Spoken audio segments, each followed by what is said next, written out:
After my second heart attack, I handed over the prestigious restaurant I had owned for 30 years to my son-in-law.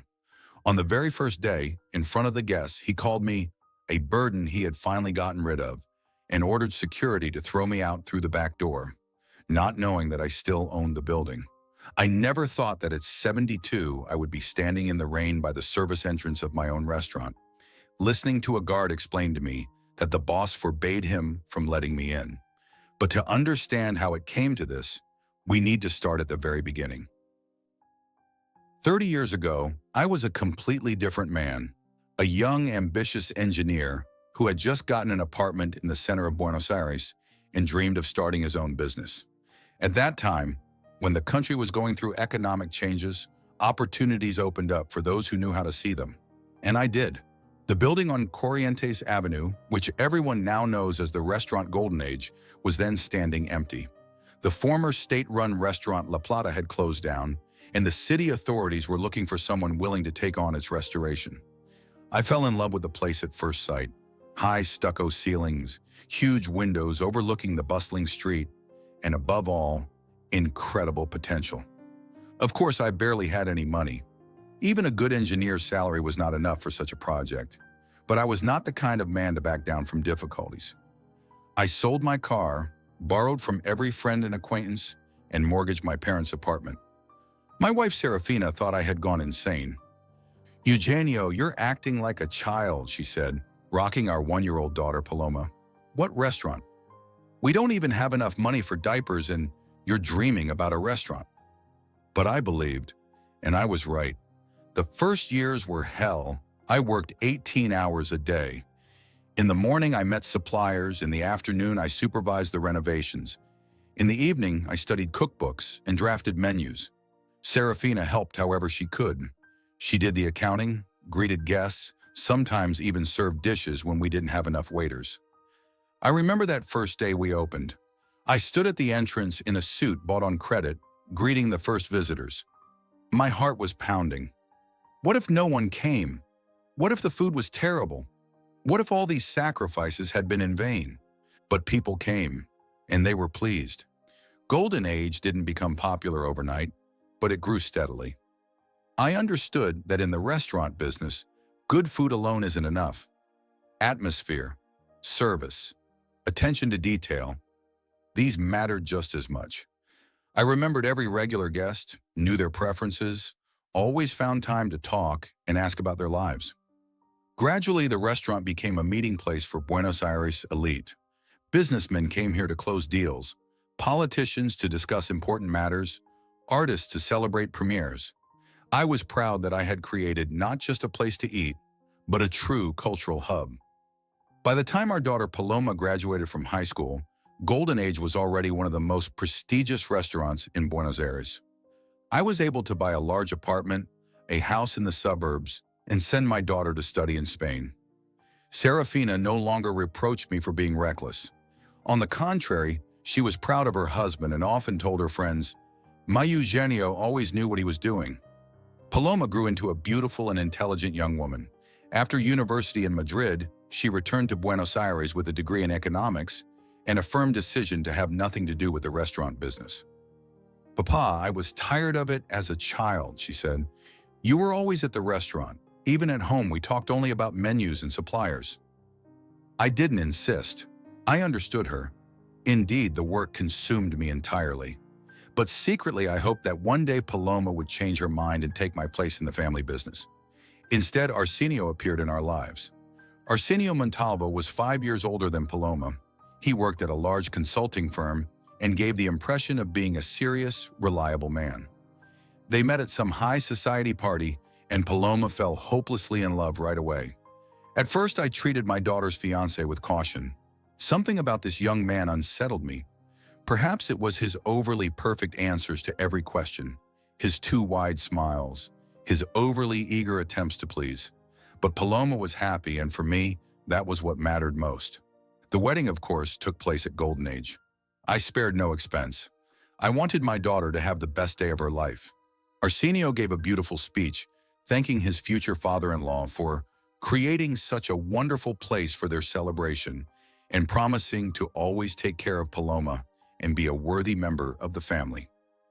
After the wedding, my relationship with my son-in-law was steady and polite. Arsenio often came to the restaurant, sometimes bringing clients or colleagues. I noticed how carefully he observed the restaurant's work, asked questions about the menu, pricing, staff management. He's taking an interest in the family business, I thought. Maybe I misjudged him at first. 2 years later, Paloma and Arsenio had a son, Benicio. I was overjoyed. Finally, I had an heir, someone to carry on the family line.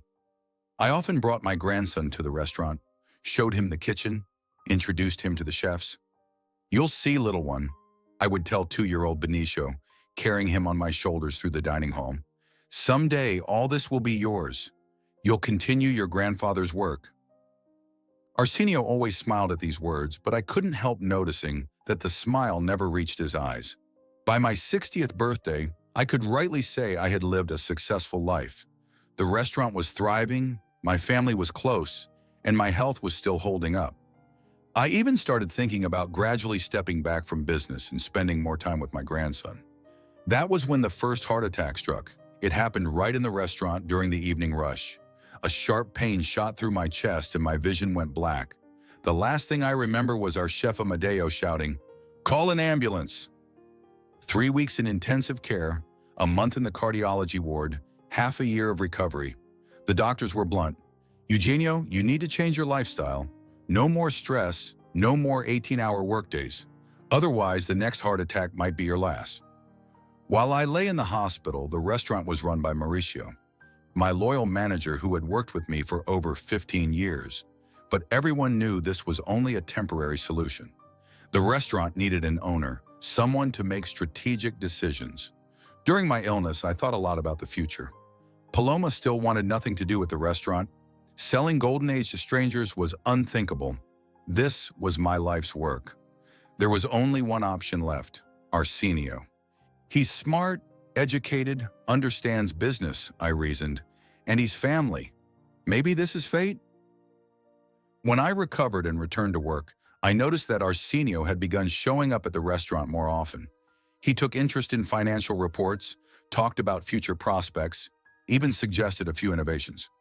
"You see, Papa," Paloma told me, "Arsenio really wants to help.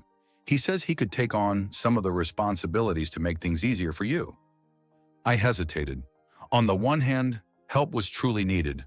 The doctors weren't joking about stress. On the other hand, something inside me resisted. Perhaps it was simply my reluctance to surrender control over my beloved creation. The decision came by chance.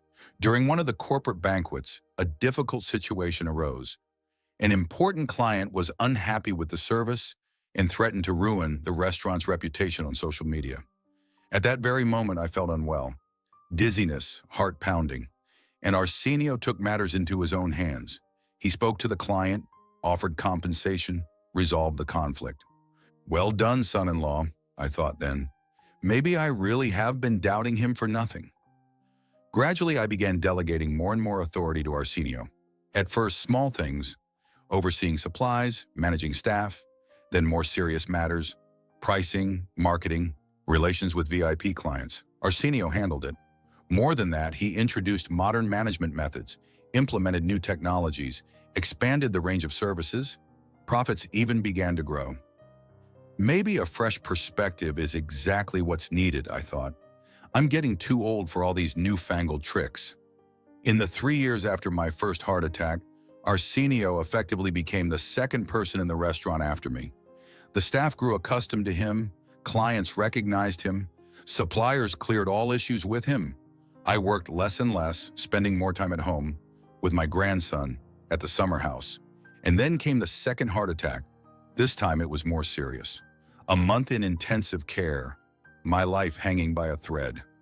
Paloma wept at my bedside. Serafina aged 10 years in those weeks. Even little Benicio understood something was terribly wrong with his grandfather. When the acute phase finally passed, the doctor told me what I already knew. "Eugenio, you must completely withdraw from active work. No stress, no strain. If you want to live, you must learn to rest."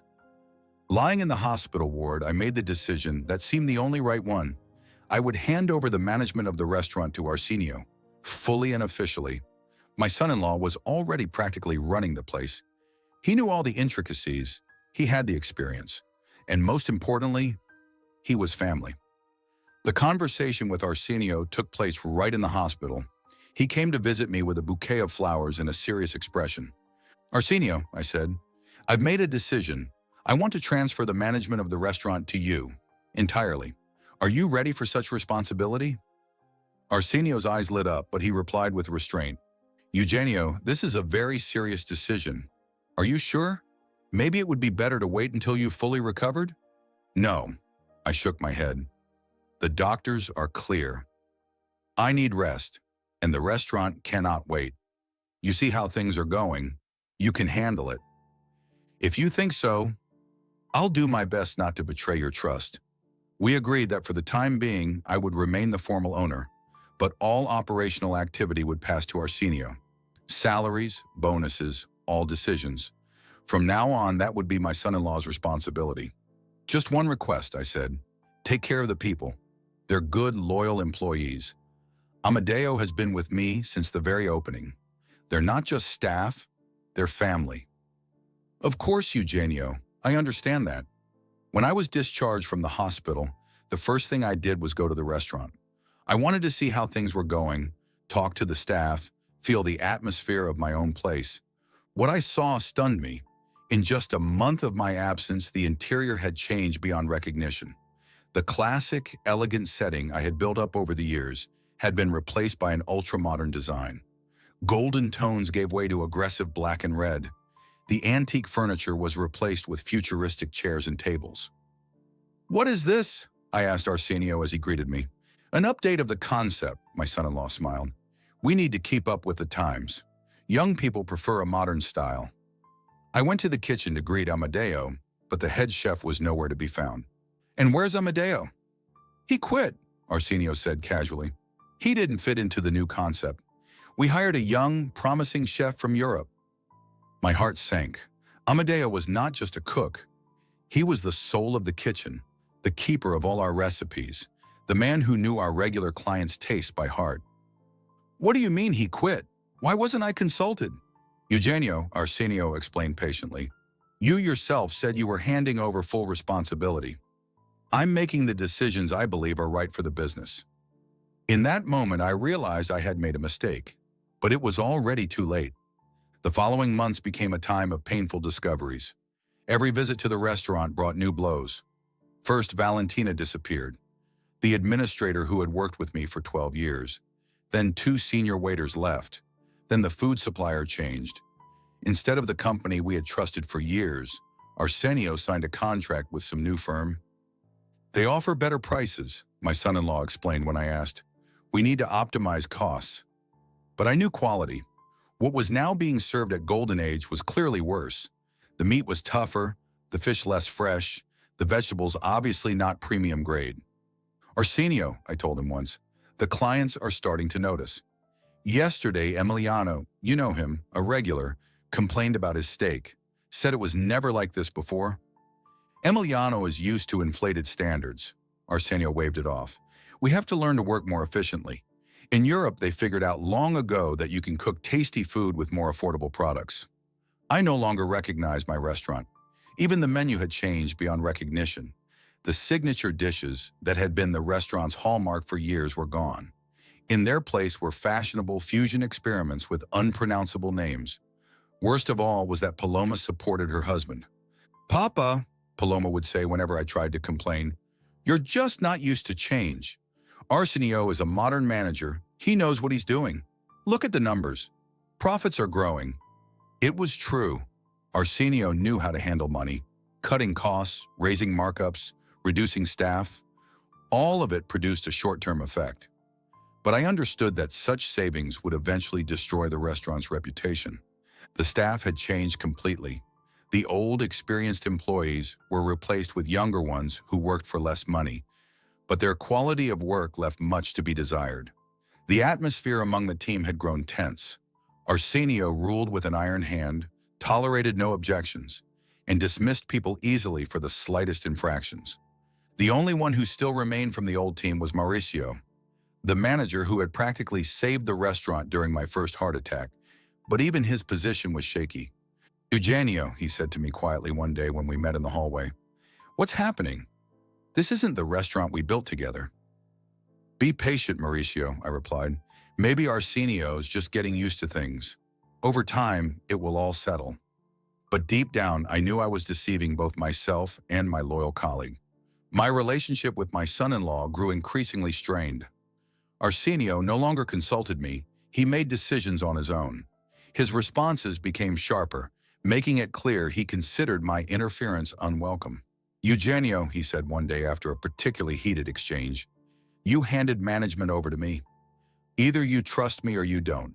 If not, then let's reconsider our agreement." I fell silent. What could I say? Formally, Arsenio was right. Besides, the doctors had strictly forbidden me any stress, and every visit to the restaurant had become a source of anxiety. Gradually, I began appearing at Golden Age less and less. Arsenio was clearly pleased. No one was watching over him anymore. No one was asking uncomfortable questions. A year passed. I tried not to think about the restaurant, spending more time with my grandson, reading, walking in the park, but my soul ached. Golden Age was my creation, the meaning of my life. Watching it being destroyed from within was unbearable. Now and then, I heard rumors. Acquaintances told me the quality at the restaurant had noticeably declined, that many regular clients had stopped coming. But whenever I tried to speak about it with Paloma, she brushed me off. "Papa, stop tormenting yourself. Arsenio has everything under control." At the end of the year, an event occurred that finally opened my eyes. Mauricio was fired. The reason was trivial.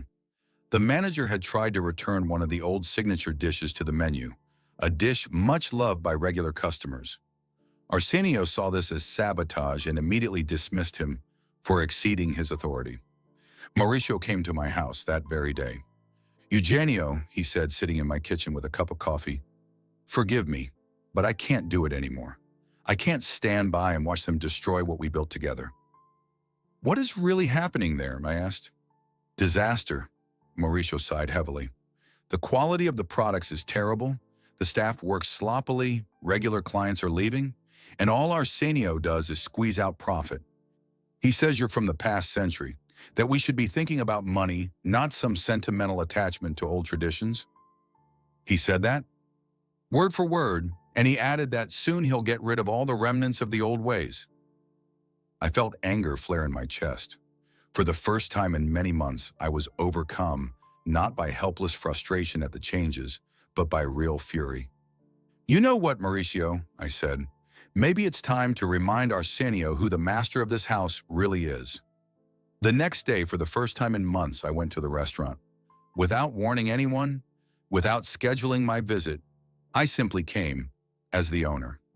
What I saw exceeded even my worst fears. The dining hall was in chaos. Young waiters mixed up orders, something had burned in the kitchen and filled the place with the stench of smoke. Several tables stood uncleared, though it was lunchtime. At a window table sat one of the old regulars, Emiliano Villegas, a businessman I had known for 15 years. His face made it clear he was extremely dissatisfied. "Emiliano," I went up to him. "Eugenio," he brightened. "At last, I thought you had abandoned your own establishment. What happened?" "What didn't happen?"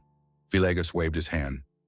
"I ordered my usual steak with marinated vegetables, the way you used to make it, and they brought me some chewy mess in a sweet and sour sauce. I tried to explain it to the waiter. He didn't even know what I was talking about. Said that dish wasn't on the menu." "And where's Arsenio?" "Sitting in the office, fiddling with papers. I went to him. He didn't even look up. Just said, 'If you have complaints, write them in the complaint book.'" I felt my face flush with heat. To treat an old loyal client like that, it was unthinkable. "Emiliano, we'll fix this right now." I went into the kitchen. The new head chef, a young man with a fashionable beard, didn't even know who I was. "And who are you?" he asked insolently when I began explaining how the signature dish was supposed to be prepared. "I'm the owner of this restaurant." "Really? Well, Arsenio told us he was the owner." At that moment, Arsenio himself appeared. Seeing me in the kitchen, he frowned. "Eugenio, what are you doing here?"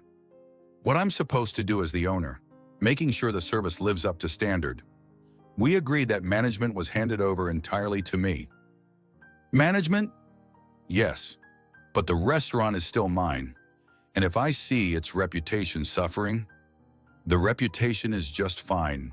Arsenio cut me off sharply. Your interference only gets in the way of work.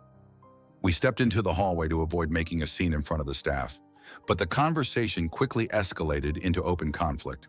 Arsenio, look at what you're doing, I burst out. You fired all the experienced employees, ruined the menu, the quality has dropped to disgraceful levels. Regular clients are leaving. Regular clients are from the past, Arsenio replied coldly. We need to attract a new audience. Young people who are willing to pay for modern cuisine and stylish interiors. What modern cuisine? You're feeding people cheap slop. I'm optimizing costs, increasing profitability.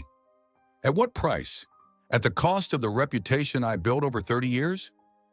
Arsenio was silent for a moment, then said the words that finally shattered our relationship. Eugenio, your time has passed. You don't understand modern business. Your methods are outdated. Either let me work in peace, or find yourself another manager. Another manager? Yes, because with your constant interference, it's impossible to work properly. I felt the ground slip from under my feet. My son-in-law had essentially given me an ultimatum, either total non-interference or a complete break. And that meant a family scandal, conflict with my daughter, problems with my grandson. All right, I said quietly. I understand.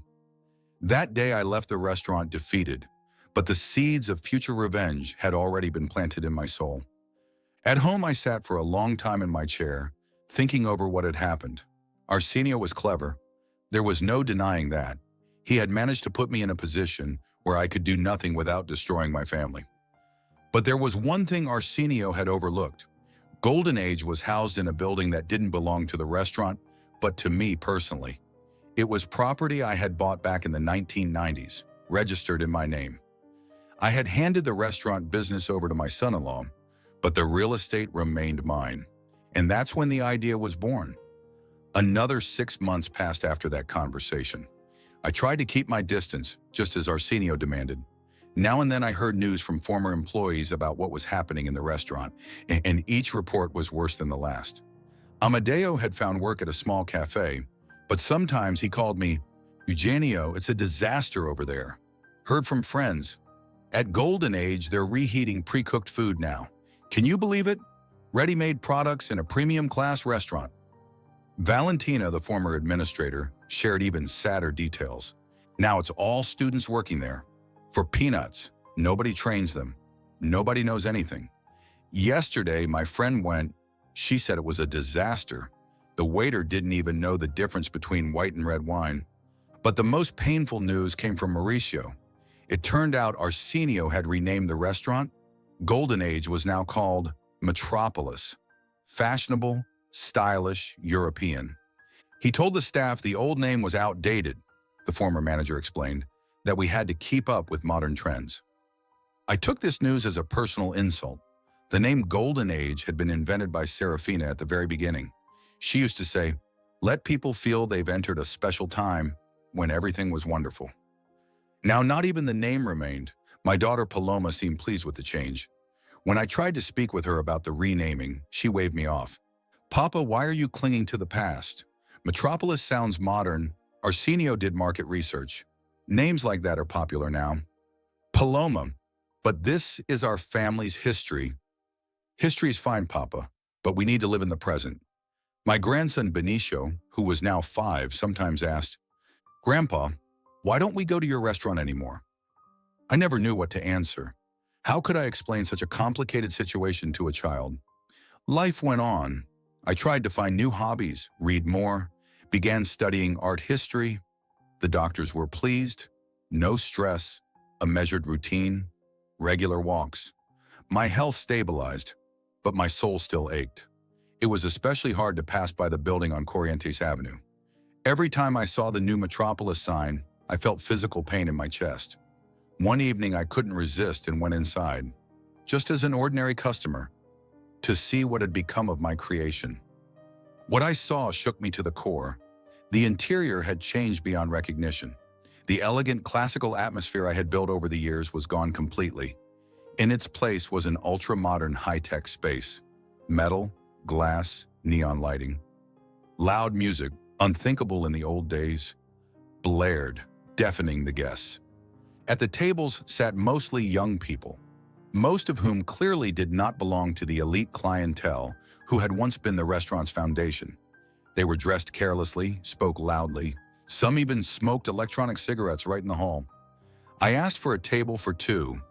I just wanted to sit quietly, maybe order something from the old menu, if anything had survived. The young waitress who greeted me wore a short skirt and a tight t-shirt with the Metropolis logo. In the old days, such an outfit would have been unthinkable. I had always required the staff to dress elegantly but modestly. "Menu, please," I asked. What I saw in it was the final blow. Not a single one of the Golden Age's signature dishes remained. Instead, burgers, pizza, rolls, and other fast food items that had nothing to do with fine dining. "Tell me," I asked the waitress, "don't you have anything left from the old menu? Steak with marinated vegetables, for example?" The girl looked at me as if I were insane. "Uncle, we're not a museum. We have modern cuisine." "Uncle," she called me uncle. The owner of the restaurant, the man who had created this place. I ordered a simple salad and tried to eat it, but the food was tasteless. The vegetables were clearly frozen, the sauce from a packet. It wasn't food. It was an imitation of food. Sitting in the hall that had once been my pride, I felt like a stranger, like an old piece of furniture thrown out on the street and replaced with something new, fashionable, but soulless. I was about to leave when something happened that changed my life. A group of people entered the restaurant, clearly a business meeting. Among them, I recognized several faces. They were my former regular clients, people I knew personally. One of them, Javier Estrada, a prominent businessman, looked around the hall and said loudly to his companions, "Gentlemen, this used to be the Golden Age. Remember what a wonderful restaurant it was? And now look, just an ordinary dive." "Yes, poor old Castro," another replied. "It used to be a fine restaurant. Truly." At that moment, Arsenio approached their table. I saw my son-in-law for the first time in months. He had lost weight, dressed even more expensively than before. But there was something unpleasant, greedy in his appearance. "Welcome to Metropolis," he greeted them. "I'm the manager, Arsenio Montalvo." "And what happened to the previous owner?" Estrada asked. Arsenio smirked. "Eugenio Castro, he handed management over to me and retired. Old methods don't work in the modern world. You have to think about profit, not sentimental attachments to outdated traditions." "A pity," Estrada shook his head. "He was a good host." "Good, yes," Arsenio agreed with a mocking tone. "But he had no understanding of modern business. He wasted money on expensive ingredients, overpaid his staff, kept unprofitable dishes on the menu just because they were traditional. Under him, the restaurant barely broke even. I felt blood rush to my face. How dare Arsenio speak about me like that in front of strangers? "And now profits have tripled," my son-in-law continued, "because we work efficiently instead of playing at charity." "Interesting," one of the guests said thoughtfully. "And what does Castro himself think of these changes?" Arsenio gave a contemptuous snort. And what could he think? He knows his time has passed. Of course, sometimes he tries to interfere, gives advice. But that's just out of habit. Deep down, he's grateful to be rid of this burden. "Burden?" Estrada repeated. "Of course. In recent years, the restaurant was a heavy weight on him. So much stress, so many problems, so much responsibility. And at his age, after heart attacks, it's better for him to enjoy his retirement." I couldn't listen any longer. I rose from my table and headed for the exit. But Arsenio noticed me. "Oh, Eugenio," he said loudly. "What a surprise, gentlemen. Allow me to introduce the former owner himself." Everyone turned. Estrada nodded warmly. "Eugenio, good to see you. We were just talking about your restaurant." "Former restaurant," Arsenio corrected with a smirk. "Now it's Metropolis, a completely different establishment." I tried to walk past, but Arsenio went on. "Eugenio, since you're here, why don't you tell these gentlemen how satisfied you are with handing over the management? How much you enjoy being free from all those problems?" There was poorly concealed mockery in my son-in-law's voice. He was relishing the moment, showing the former clients who the true master was now. "Arsenio, that's enough," I said quietly. "Why enough?" he sneered. "You yourself said you were glad to be rid of the daily stress, that now you can enjoy a well-deserved rest in peace." It was a lie, and we both knew it. I had never said such things, but to deny it in front of outsiders would mean a scandal, and that I didn't want. "Yes, yes," I mumbled uncertainly. "Of course. You see?" Arsenio triumphantly turned to the guests. "Eugenio confirms it himself. He understands perfectly that he made the right choice." The atmosphere became unbearable. I felt their pitying stares, as if I were an old man written off, discarded. I wanted to sink into the floor. "Excuse me, I must be going," I muttered and headed for the exit. But the worst was yet to come. At the door, I was stopped by a security guard, a young, muscular man in a black suit. "Hold it," he said roughly. "What did you pay for?" "What?" I didn't understand. "For the table, where's the check?" I hardly ate anything, just a salad." "So what? You still have to pay." I reached for my wallet, but then Arsenio approached. "What's the matter, Roberto?" "The old man didn't pay the bill," the guard reported. "Old man? In front of my son-in-law, they called me an old man." "Eugenio," Arsenio smiled sweetly. "Surely you weren't planning to leave without paying. That wouldn't be very respectable." "I was going to pay—" Of course, but you know what?" His voice turned hard. "Don't come here again. We don't need customers who sit half the evening over a single salad and ruin the atmosphere with their presence."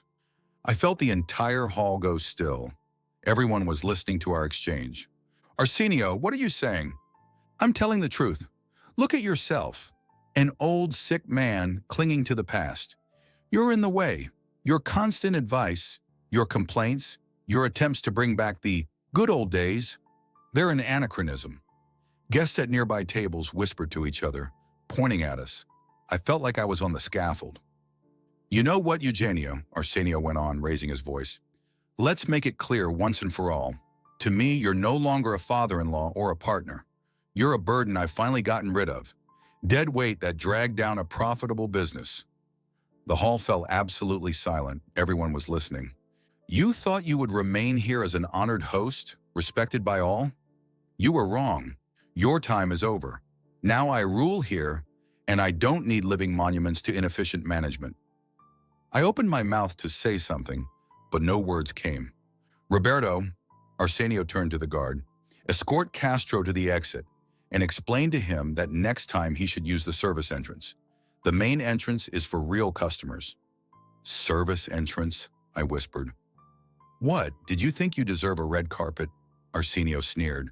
"You're nobody here, a pensioner who once owned this place. Emphasis on once." The guard took me by the arm and led me to the door. The entire hall followed us with their eyes. I heard whispers, chuckles, felt dozens of stares burning into me.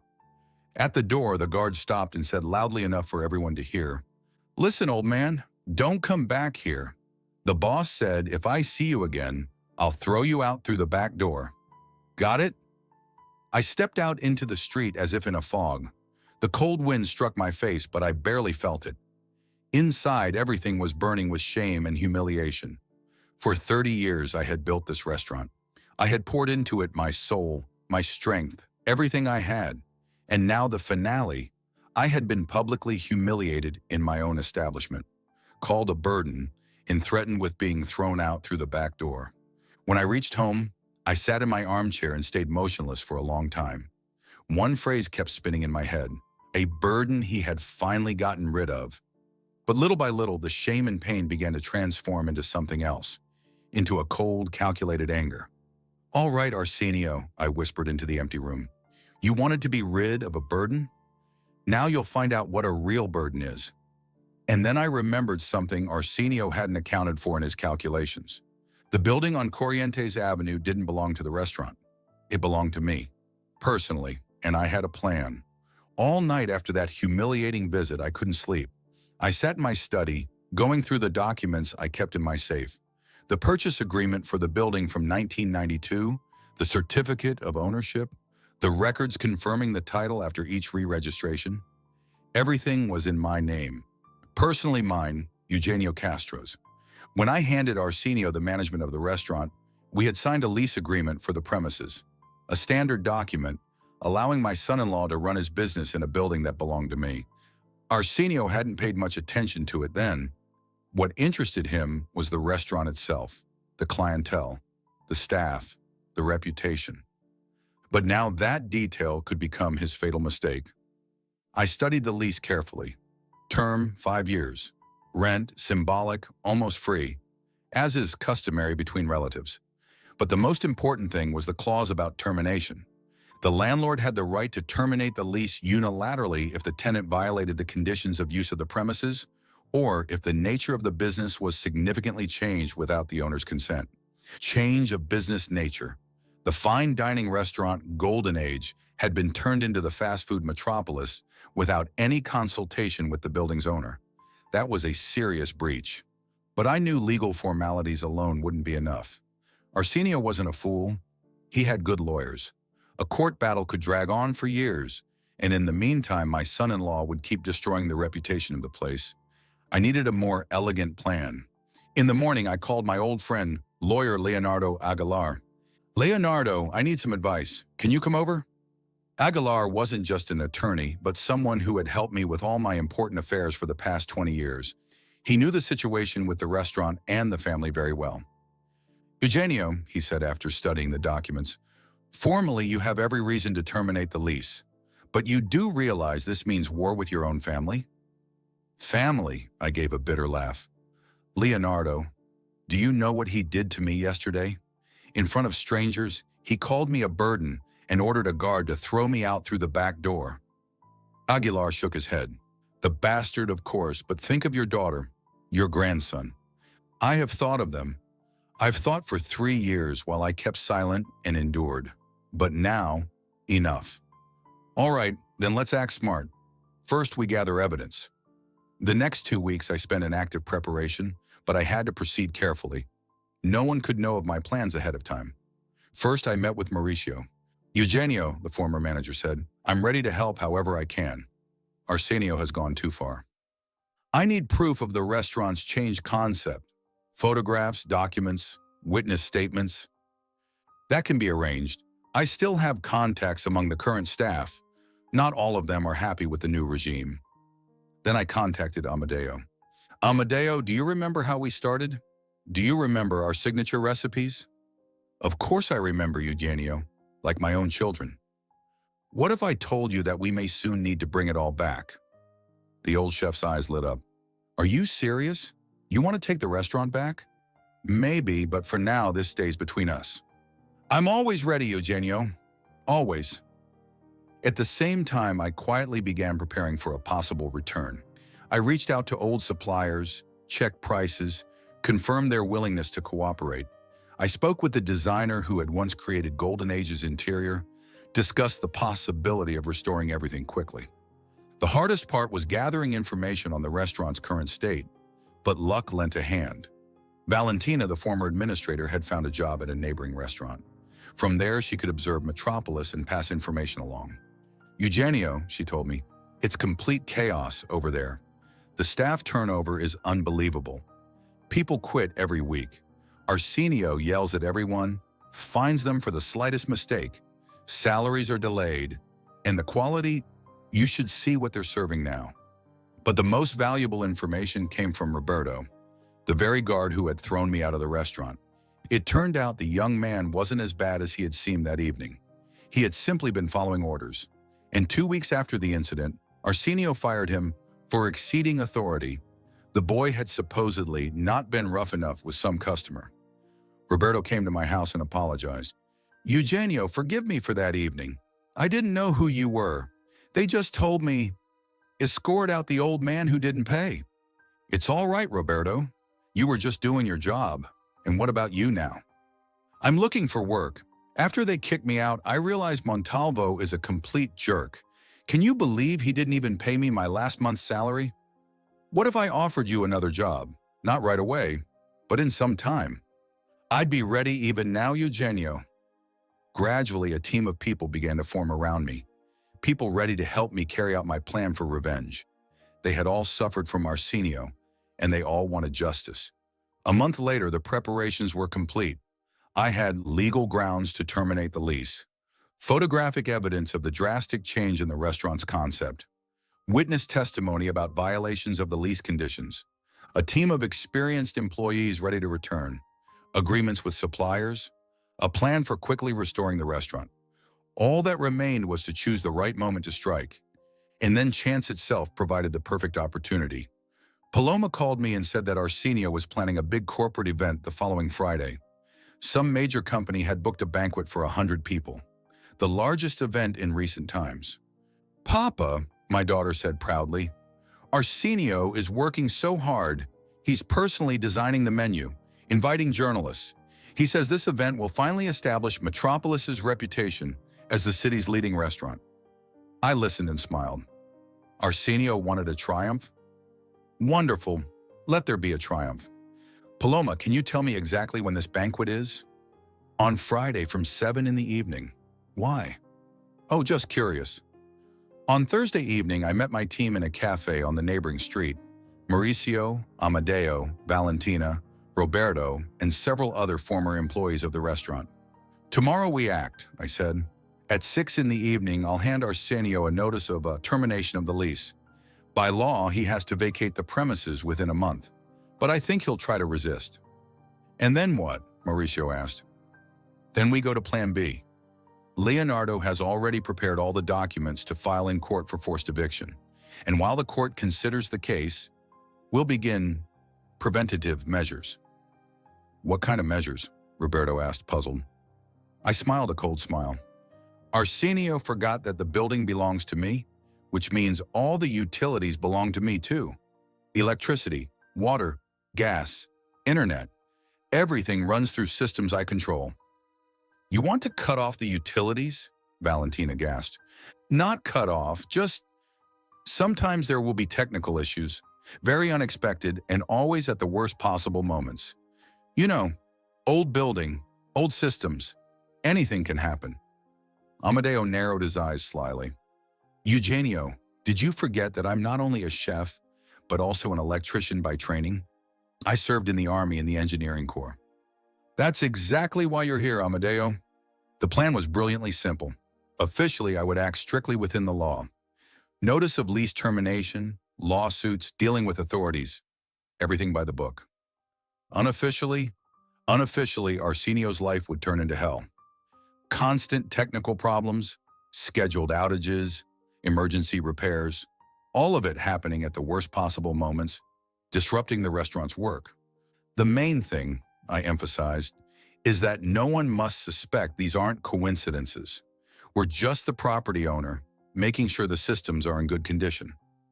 On Friday morning, I got up early and checked all the documents once again. The notice of lease termination had been drafted flawlessly. Aguilar had done his work well. Every letter matched the requirements of the law. At 5 in the evening, I arrived at the restaurant building. Guests for the corporate event were already gathering outside. Expensive cars, elegantly dressed people. Journalists were setting up their cameras. Arsenio stood at the entrance in an expensive suit, greeting the arriving guests. He looked pleased and confident. Finally, his establishment was going to get wide coverage in the press. I approached him at exactly 6 o'clock, when most of the guests were already inside the hall. "Arsenio, I need to talk to you." My son-in-law saw me and frowned. "Eugenio, now is not the time. I have an important event." "I know, that's exactly why I came right now." I handed him an envelope. "Notice of lease termination. As of today, you have 30 days to vacate the building." Arsenio didn't immediately grasp what was happening. He took the envelope, opened it, and began to read. His face slowly changed. Surprise gave way to understanding, and understanding to fury. "What kind of nonsense is this?" he hissed. "This is the law. You drastically change the nature of the business without consulting the property owner. That constitutes a violation of the lease agreement."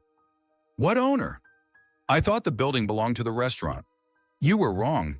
The building belongs to me personally, and I no longer wish to lease it to a man who calls me a burden." Arsenio realized he had fallen into a trap. His face twisted with rage. You wouldn't dare! I have a banquet here. Journalists, important people. I already dared. You can hold your banquet. You have 30 days. But after that what? I smiled coldly. After that, you'll learn what it means to be a real burden. And at that very moment, the lights went out. The blackout came at the worst possible time. The hall of Metropolis plunged into darkness just as the waiters began serving the main course of the corporate banquet. Cries of surprise rang out. Glasses shattered. Someone screamed in fright. Arsenio rushed into the hall, leaving me at the entrance. In the darkness, I heard his voice.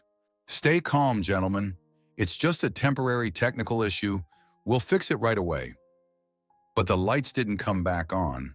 Amadeo knew what he was doing. He had shut off the power at the main switchboard in the basement, accessible only to someone who knew the layout of the building's systems. Within 10 minutes, chaos erupted. Journalists couldn't film in the dark. Guests demanded explanations. Waiters stood frozen, not knowing what to do. Some guests had already begun to leave. Eventually, the emergency lights flickered on, but the festive atmosphere was hopelessly ruined. What's happening? Arsenio shouted at the technician who had been called in to solve the problem. I don't understand, the man said, spreading his hands. There's power in the grid. The breakers didn't trip. Looks like the problem's in the main distribution panel. But I can't get in there. The lock is unusual. Of course it was unusual. I had changed the locks on all technical rooms as soon as I committed to my plan for revenge. By 9 o'clock, the banquet had collapsed completely. Half the guests had left. The journalists drove away without their footage, and Arsenio had lost not only money, but his reputation. I watched it all unfold from across the street. I felt no joy, only the grim satisfaction that justice had finally prevailed. The next day, Arsenio tried calling me, but I didn't answer. Instead, I kept a close watch on his reactions through my informants. By Monday, Amadeo had officially taken a job as a technician at the property management company that serviced the building. Now he had every legal reason to show up in Metropolis for maintenance work. Eugenio, Amadeo told me after his first day on the job, Arsenio is beside himself. He's yelling at everyone, demanding they find the cause of the blackout. And I just tell him, the building is old, the wiring is worn out, it needs a full replacement. And what did he say? What can he say? I'm the official representative of the property management company. I told him that in the near future, there will be scheduled outages to inspect the systems. The plan worked flawlessly. Every 2 or 3 days, the restaurant suffered from technical failures. Sometimes the water would be shut off right in the middle of lunch hour. Sometimes the internet would go down during a live-streamed event. Sometimes suddenly problems would appear with the gas supply in the kitchen. Customers began to complain and leave. Negative reviews appeared online. A restaurant where something is always broken. Don't recommend. You might end up without dinner because of a water outage. After 2 weeks, Arsenio realized something was wrong. He came to my house. Eugenio, we need to talk. About what? I asked calmly. You know what? These constant breakdowns aren't a coincidence. And what do you suggest? The building is old, the systems are worn out. As the owner, I'm obliged to maintain them. Stop this game. What game? I'm acting strictly within the law. You received notice of lease termination. You have time to find new premises. But my business is being destroyed. Your business, I repeated coldly. Didn't you say I was a burden holding that business back from prospering? Arsenio realized he was cornered. He tried to retreat. Eugenio, I lost my temper that day. I'm sorry if I said something inappropriate. Inappropriate? I stood and walked to the window. You called me a burden in front of strangers. You ordered the guard to throw me out through the back door. Do you call that something inappropriate? I was under stress. A lot of work, responsibility. Responsibility? I turned back and looked at my son-in-law. And where was your responsibility when you fired all the experienced staff? When you ruined the restaurant's reputation? When you turned the golden age into a cheap dive? Arsenio was silent. You know what's funniest? I continued. You thought you were so clever. You thought you had outsmarted me, taken over a profitable business. But you forgot one small detail. The building belongs to me. What do you want? I want you to vacate the premises voluntarily. And if I don't agree, I smiled, then the technical problems will continue and get worse. You know, I take a very responsible approach to property maintenance. I'll be conducting regular inspections, preventative work, equipment replacements. Arsenio realized the war was lost, but he wasn't ready to surrender. Fine, but then I'll tell Paloma the truth about what you're doing. Tell her I'm not hiding anything. And indeed, that same evening, Paloma called me. Papa, what's going on? Arsenio says you're throwing him out of the restaurant. Paloma, come over. We'll talk calmly. When my daughter arrived, I told her the whole story about how Arsenio had been destroying the restaurant from the inside, how he humiliated the old employees, how he ruined the quality and reputation of the establishment, and about what happened that night when I was called a burden. Paloma listened in silence. At some point, I saw tears well up in her eyes. Papa, I didn't know. Arsenio told me a completely different version. What did he say? That you were constantly interfering in his work, criticizing him, not letting the business grow. That the old employees were sabotaging the new rules. That he had no choice but to tighten discipline. And what about humiliating me in front of everyone? Paloma shook her head. He said you started the scandal yourself, that you demanded special treatment, and when you were refused, you took offense. I pulled out my phone. Do you want to hear what the people who work there say about your husband? I played her one of the recordings of my conversations with Valentina, where she described in detail Arsenio's methods of management. Paloma listened, and her face grew pale. Papa, I didn't know. Forgive me. There's nothing to forgive, my dear. You trusted your husband. That's natural. What will happen now? Now I'll take the restaurant back, restore everything as it was, and Arsenio will have to find something else to do. And us? And Benicio? I embraced my daughter. You will always be my family, no matter what happens between me and Arsenio. The next day, Paloma spoke with her husband. I didn't know the details of that conversation, but the result was clear. Arsenio agreed to vacate the premises voluntarily. Not immediately, though. He asked for 2 months to find a new location and wrap up his current obligations. Fine, I agreed. 2 months, but on one condition. What condition? No more experiments with the menu or the interior. You work exactly as you did before I returned. No changes. Arsenio clenched his teeth but agreed. Those 2 months became a time of active preparation for my return. I met with designers, ordered new furniture to replace what Arsenio had ruined, negotiated with suppliers, and prepared a new menu. The hardest part was solving the staffing issue. The old team was willing to come back, but over 3 years, many had found other jobs.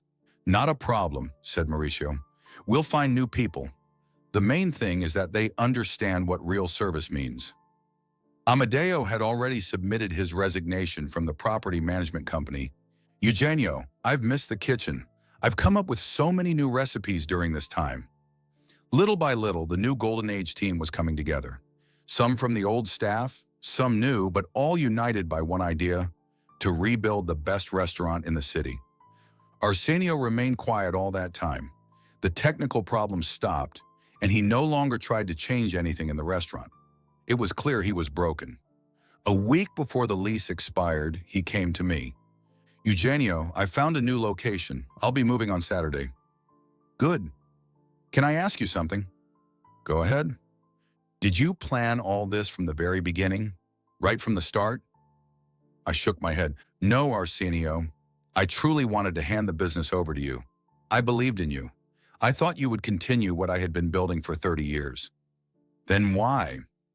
Because you showed your true face: greed, disrespect for people, contempt for tradition, and most importantly, you humiliated me, publicly, and for that, you had to answer. I understand. Arsenio paused. And may I ask one more question? I'm listening. Will you ever forgive me? I looked at my son-in-law for a long time. I've already forgiven you, Arsenio. Anger destroys the one who carries it inside. But trust, you'll never regain that. Never. On Saturday morning, Arsenio vacated the premises. He took away his modern furniture, dismantled the neon lighting, and removed the Metropolis sign. And on Monday, a crew of builders and designers moved into the building. The restoration of the Golden Age took a month. I spared no expense. I wanted the restaurant to be even better than before. New fabrics on the furniture, fresh gilding on the moldings, modern equipment in the kitchen while preserving the classical style of the interior. Amadeo worked like a man possessed, restoring the old recipes and creating new ones. Mauricio trained the young waiters in the fine points of service.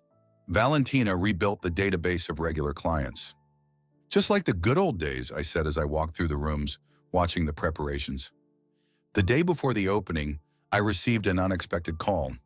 It was Javier Estrada, the very businessman who had witnessed my humiliation. Eugenio, is it true you're bringing back the Golden Age? It's true, Javier. Congratulations, that's the best news I've heard in years. Can I reserve a table for tomorrow? For 10 people?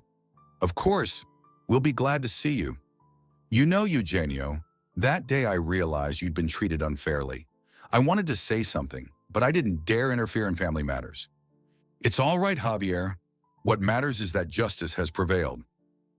The opening took place on Wednesday. I didn't organize a loud event. I simply opened the doors to visitors. But by evening, the hall was already full. Old regular clients came, having heard about the reopening by word of mouth. New people arrived too, drawn by the restaurant's reputation. Even journalists appeared, the very same ones who had been unable to cover Arsenio's disastrous banquet. They wrote the revival of a legend the next day.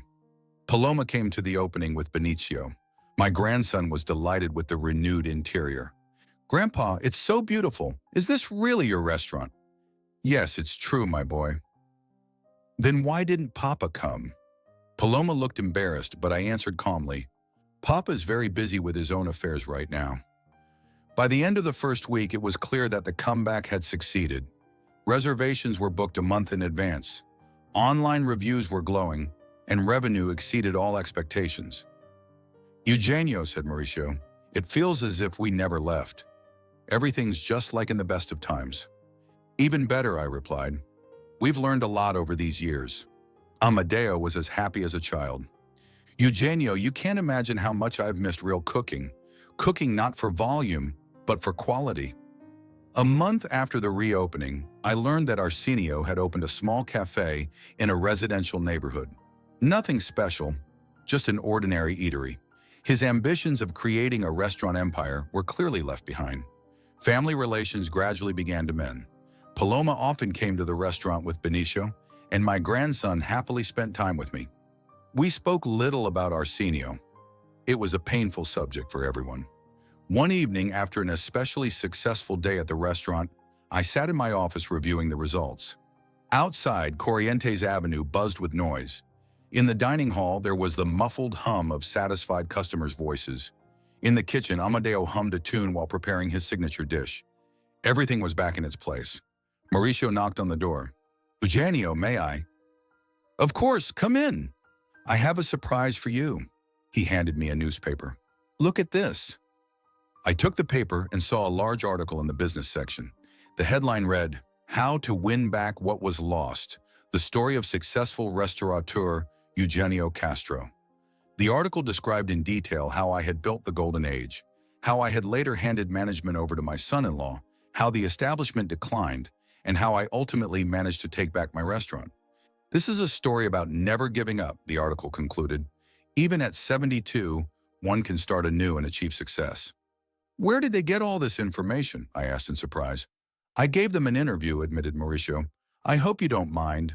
I just felt that people should know the truth about what a real life's work is and how important it is to fight for it. I smiled. I don't mind, even though I never sought publicity. Eugenio, may I ask you a personal question? Go ahead. Do you regret what happened? I thought for a moment. You know, Mauricio, I regret only one thing, that I realized Arsenio's true nature too late. If I had seen it earlier, many problems could have been avoided. And the revenge? Don't you regret taking such harsh measures? Some lessons can only be taught that way. Arsenio believed he could humiliate people with impunity, destroy another man's work, and scorn tradition.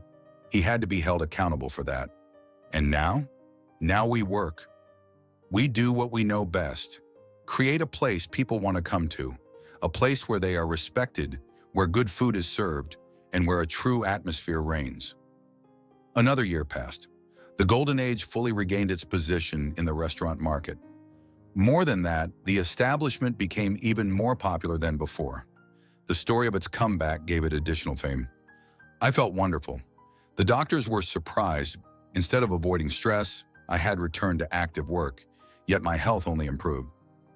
Apparently, doing what you love is the best medicine, the doctor said. Paloma finally divorced Arsenio. It was a painful decision, but inevitable. Too much had changed in their relationship after everything that had happened. Papa, why, she told me one day, thank you for the lesson. What lesson? That you showed me one should never give up, that you must fight for the truth, even when it's hard. Benicio had grown, and he often helped me in the restaurant. He learned about how the kitchen worked, studied the basics of service, listened to stories about how the Golden Age was created. Grandpa, he asked me once, will I be able to run the restaurant someday? You will if you want to, but first you need to learn many things. Like what? Most importantly, respect people. And remember, business isn't only about profit, it's about responsibility to those who trust you. Sometimes I met Arsenio on the street. My former son-in-law looked tired, aged. His cafe in the residential district was still running, but it wasn't particularly successful. We greeted each other politely without hostility. The war was over, the account settled. One day Arsenio even came into the Golden Age.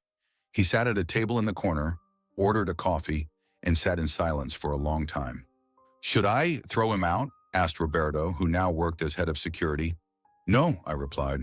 He's a guest, just like everyone else. Before leaving, Arsenio came up to the counter. Eugenio, may I have a word? I'm listening. I just wanted to say, you were right. I really did ruin everything, and I behaved like a bastard. That's in the past, Arsenio.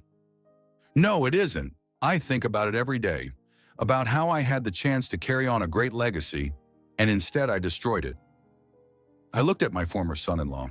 There was genuine pain in his eyes. Arsenio, everyone deserves a second chance, if they've truly understood their mistakes. You think I've understood mine? I do, otherwise you wouldn't have come here. And what should I do now? I thought for a moment. Be honest with yourself and with others. Remember that success isn't only about money, and never again humiliate those who trust you. After that conversation, Arsenio never came back to the restaurant, but Paloma told me he had changed. He became calmer, more attentive to his son, even tried to reconnect with former employees he had once dismissed. Maybe the lesson did him some good, I thought. On my 75th birthday, I held a big celebration at the restaurant. Everyone came, staff, regular clients, old friends, family. Amadeo prepared a cake from a special recipe. Valentina organized everything flawlessly, and Mauricio gave a moving speech about loyalty and friendship. Eugenio, he said, raising his glass, you've shown us all what true character is, what devotion to a cause means, and what justice looks like. The hall erupted in applause. I stood and raised my glass as well. My friends, thank you for being here, for believing in me when I had already stopped believing in myself. The Golden Age is not just a restaurant, it is our shared home. And as long as we stand together, this home will endure. Late that evening, after the guests had gone, I remained alone in the hall. I walked among the tables, straightened napkins, and looked out the windows at the night-lit Corrientes Avenue. 35 years ago, I had first entered this building as a young man, full of ambition. For 30 years, I had built my life's work. 4 years ago, I almost lost everything. But in the end, I not only regained what was lost, I found something greater, the understanding of what truly matters in life. It is not money that matters, not power, not the ability to command people.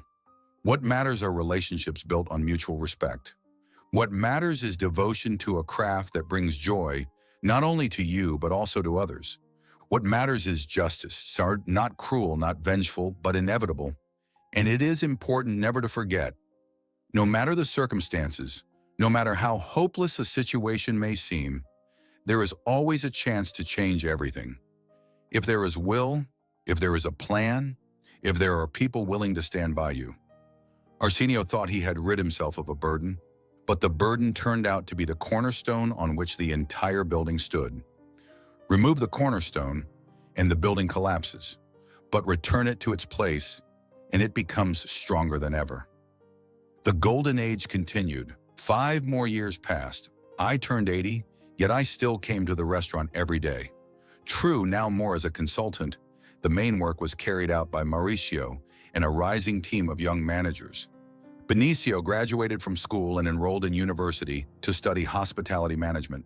It was his own choice without any pressure from me. "Grandpa, I want to continue the family tradition," he said, "but in my own way, with a full understanding of what responsibility means." Paloma remarried, this time to a good, calm man who respected her family and had no interest in claiming someone else's legacy. Arsenio would sometimes call to congratulate me on holidays. His cafe had closed, but he hadn't given up. He found a job as a manager in a restaurant chain. He said he wanted to relearn the profession from scratch, starting with the basics. "Maybe one day I'll open something of my own," he said over the phone, "but only when I know for certain that I'm ready for that responsibility." The golden age thrived. The restaurant became a destination for guests from other cities and countries. It was featured in travel guides, covered in television programs. But for me, the most important thing was something else. Every evening, as I walked through the dining room, I saw the happy faces of visitors, heard laughter, felt the atmosphere of celebration that we had managed to create. And on the wall hung a photograph from the early days.